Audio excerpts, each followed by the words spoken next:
Welcome back to Bible Shorts, episode 29. Moses comes down the mountain. Remember, in our last episode, Moses had been up on the mountain talking with God.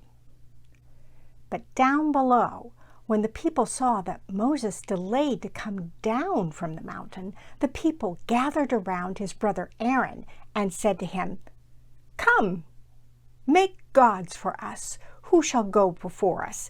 As for this Moses, the man who brought us up out of the land of Egypt, we do not know what has become of him."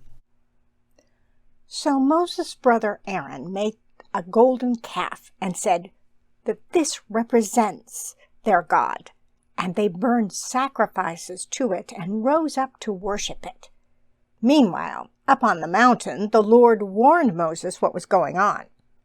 So Moses turned and went down the mountain carrying the 2 tablets of the covenant in his hands.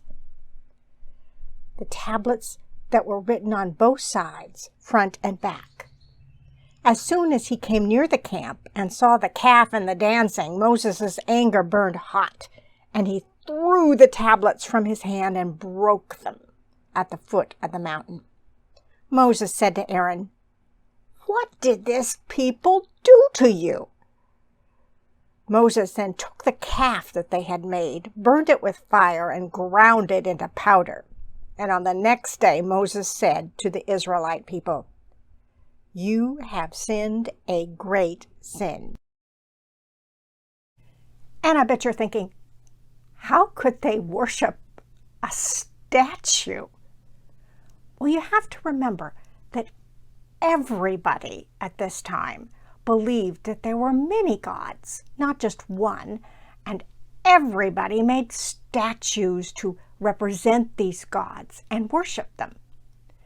Indeed, remember, it's going to be hundreds and hundreds and hundreds of years before even the Jewish people would come to understand that there was indeed only one God, the God of Abraham, Isaac, and Jacob, and that there weren't a bunch of other lesser gods as well.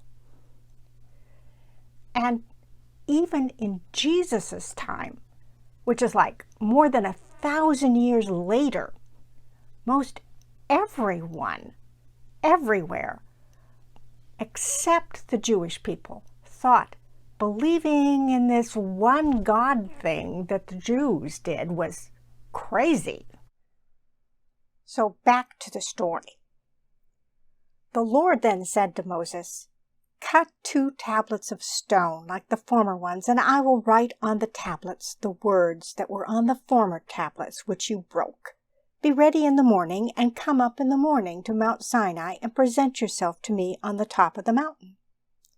So Moses cut 2 tablets of stone like the former ones, and he rose early in the morning and went up on Mount Sinai, as the Lord had commanded him, and took in his hand the 2 tablets of stone. And he came down with the 2 new tablets. And Moses instructed the Israelites to make a special box in which to put the stone tablets and a jar of the manna that they had been collecting. It's called the Ark of the Covenant, a wooden chest that they carried with poles that went in front of them as they continued their travels. And God forgave the Israelites, even though both he and Moses called them a stiff-necked people. In other words, not perfect. So, before we start thinking badly about the Israelites and the fact that they kept messing up and not trusting in God, remember, we are just like this group of people wandering around in the desert. Though we may not worship statues, we definitely are not perfect either.